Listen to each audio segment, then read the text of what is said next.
میں نام نہیں لوں گا اس ملک کا، وہ مناسب نہیں ہے، اٹس اگینسٹ ڈپلومیٹک نارمس۔ مجھے یاد ہے کہ میں اس ملک میں آج سے کوئی 1.25 سال پہلے گیا تھا، تو جو واجبی جو استقبال ہوتا ہے وہ ہوا، اور جو باتیں وہاں پر ہونی ہوتی ہیں وہ ہوئیں۔ ابھی میں حال ہی میں وہاں پر گیا، اسی ملک میں جو منظر میں نے وہاں پر دیکھے، وہی سربراہ تھے جنہوں نے واجبی استقبال کیا، اور وہی سربراہ تھے جو 10 قدم آگے بڑھ کر مجھ سے بغل گیر ہوئے۔ جناب اسپیکر، وہ مجھ سے بغل گیر نہیں ہو رہے تھے، وہ آپ سے ہو رہے تھے، وہ بلاول بھٹو سے ہو رہے تھے، وہ پورے اس ایوان سے ہو رہے تھے، پوری قوم سے ہو رہے تھے۔ یہ ہے وہ پاکستان کی عزت جس کو اللہ تعالیٰ نے اپنی کمال مہربانی سے 4 چاند لگائے، لیکن اس کے لیے جرأت مندانہ فیصلے ہوئے۔ یہ جرأت کردار کا نتیجہ ہے، یہ اخلاص کا نتیجہ ہے، یہ باہمی مشاورت کا نتیجہ ہے، یہ اللہ تعالیٰ پر اپنا اس کے اوپر تکیہ کرنے کا نتیجہ ہے، فجر کے وقت اس کے حضور گردن جھکا کر دعا مانگنے کا نتیجہ ہے، دلیری کا نتیجہ ہے کہ آج پاکستان کو اللہ تعالیٰ نے سفارتی محاذ پر بھی اور عسکری محاذ پر بھی وہ عزت دی ہے کہ دہائیوں میں پاکستان کو اس طرح کی عزت نصیب نہیں ہوئی۔ لہٰذا اسی حوالے سے میں نے، میرے حکومت نے، اور یقیناً تمام ہمارے جو حلیف جماعتوں کے زعماء ہیں، انہوں نے جب ہم نے یہ ٹائٹل دیا فیلڈ مارشل کا چیف آرمی اسٹاف سعید عاصم منیر کو، تو پوری قوم نے اس کو سراہا۔ اور آج اگر اس کو کانسٹیٹیوشن کا اس کو حصہ بنا رہے ہیں تو خالی وہ فیلڈ مارشل سعید عاصم منیر نہیں، اس میں chief of the air staff کا بھی، اس میں martial of the air force کا ذکر ہوگا، اس میں chief of the naval staff admiral of the flat کا ان کا ذکر ہوگا۔ اس میں کیا بری بات ہے جناب اسپیکر؟ اس میں کیا بری بات ہے؟ قومیں جو ہیں اپنے ہیروز کی عزت کرتی ہیں، اپنے شہیدوں کو اپنا دن رات یاد کرتی ہیں، اپنے غازیوں کو دن رات ان کو عزت دیتی ہیں۔ یہ بڑی جری قوم ہے، پاکستان کی بڑی عظیم قوم ہے۔ ہم اپنے ہیروز کو، اپنے شہیدوں کو عزت دینا بھی جانتے ہیں اور دلانا بھی جانتے ہیں جناب اسپیکر، یہ بات ذہن میں رہنی چاہیے۔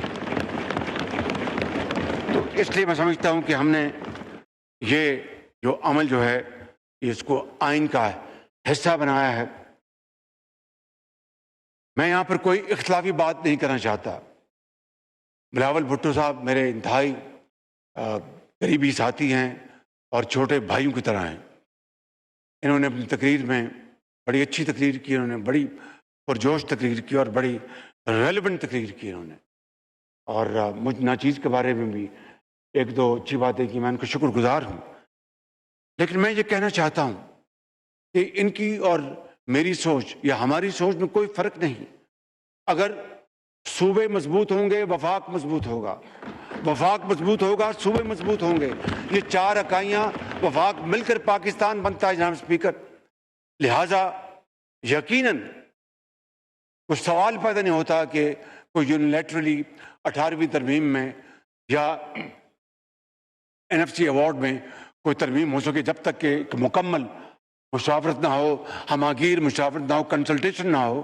ہمیں اس کا پوری طرح احترام ہے، اور صوبے جتنے بھی آگے ترقی کریں ہمیں خوشی ہے، چاہے وہ سندھ ہے، پنجاب ہے، KP ہے، بلوچستان ہے، کوئی دو رائے نہیں۔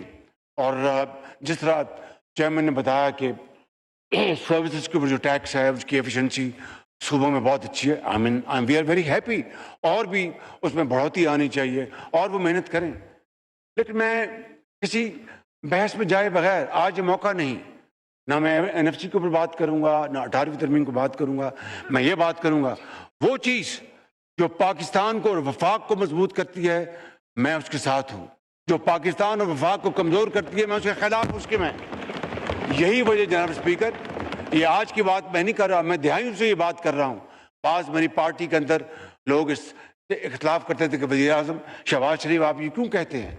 میں نے کہا میں یہ کہوں گا کہ جو چیز وفاق کو کمزور کرے وہ اپنے تائیں ان اٹس اون سیلف کتنی بھی اچھی ہو وہ پاکستان کے لیے مفید نہیں ہے. اور اس کی واضح ایک ہی مثال میں آپ کو دینا چاہتا ہوں, کالا باغ ڈیم. میں نے ہمیشہ یہ کہا کہ کالا باغ ڈیم جو ہے وہ ایک بڑا ایک شاندار اکنامک منصوبہ ہے, لیکن وفاق جو ہماری قومی یکجہتی ہے اس سے اوپر کوئی چیز نہیں.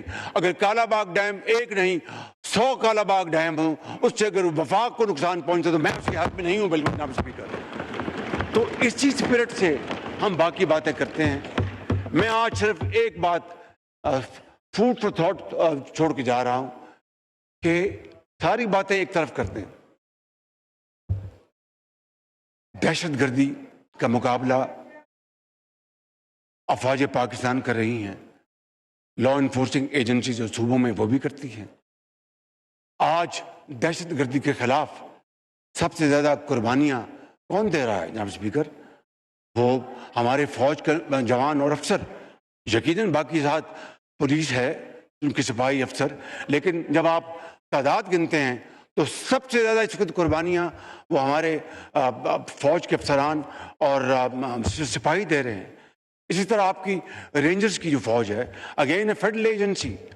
جناب اسپیکر, پورے ملک میں لا اینڈ آرڈر کو مینٹین کرنا, دہشت گردی کا مقابلہ کرنا, چاہے وہ بلوچستان ہے, چاہے وہ کے پی ہے, چاہے وہ کل واقعہ ہوا اسلام آباد میں, یا خدا نخواستہ لاہور میں یا کراچی میں ہوتا ہے, تو آپ کی افواج پاکستان فوری طور پر حرکت میں آتی ہیں. ان کے تمام اخراجات کون برداشت کرتا ہے؟ فکر وفاق 100%. رینجرز کی جو اپنا تنخواہیں ہیں ان کے اخراجات کون برداشت کرتا ہے؟ جناب اسپیکر, وفاق. میری یہ بڑے ادب سے گزارش ہے, I would rest my case here. Let's not sort of dilute the happiness and joy of today's great amendments. میں سمجھتا ہوں کہ میں بہاول بھٹو صاحب کی خدمت میں عرض کروں گا اور تمام ساتھیوں کی کہ ہم بیٹھیں گے, علیحدہ بیٹھ کے بات کریں گے, اور جہاں پر اپنا چاروں اکائیاں جو ہیں وہ نہیں مانیں گی, میری کیا حیثیت ہے کہ میں اس کے خلاف جاؤں؟ پاکستان ہے تو ہم ہیں, صوبے ہیں تو ہم ہیں. تو اس لیے میں سمجھتا ہوں کہ this is where lies our salvation. اور میں یہیں پر میں اپنی بات ختم کروں گا کہ یہ جو سبجیکٹ ہے اس کو ہم بیٹھیں گے, بیٹھ کے بات کریں گے, بیٹھ کے طے کریں گے. بے شمار معاملات ایسے ہیں. میں اب again food for thought, custom duty کا کانسٹیٹیوشن میں تو کوئی ذکر نہیں ہے, لیکن یہ ایک پریزیڈنشل آرڈیننس ہے جو جاری ہوا وہ چل رہا ہے, which is not in align with the constitution requirements of Pakistan. لیکن ہم ایک 4 اکائیاں ہیں, وفاق ہیں, ہم سب پاکستانی ہیں, پھر سندھی ہیں, پھر بلوچی ہیں, پھر پنجابی ہیں, پھر پشتون ہیں, پھر اور دوسرے ہمارے گلگت بلتستان آزاد کشمیر ہے. تو ہمیں مل کر اپنے دکھوں کو اور سکھوں کو ہم نے لے کر چلنا ہے, مل کر خوشیاں بانٹنی ہیں, دکھوں کو ختم کرنا ہے. جناب اسپیکر, میں ان الفاظ کے ساتھ آپ سب کا ایک مرتبہ پھر شکریہ ادا کرتے ہوئے اس شعر پر بات ختم کروں گا, جو کہ آج کی امینڈمنٹ کے لحاظ سے بھی بڑی موضوع ہے, اور جو بلاول بھٹو صاحب نے جو فرمایا اور جو میں نے گزارشات کی ہیں اس حوالے سے بڑی ریلیونٹ ہیں کہ فرد قائم ربط ملت سے ہے, تنہا کچھ نہیں. فرد قائم ربط ملت سے ہے, تنہا کچھ نہیں. موج ہے دریا میں, بیرون دریا کچھ نہیں. پاکستان زندہ باد. جی شکریہ جی.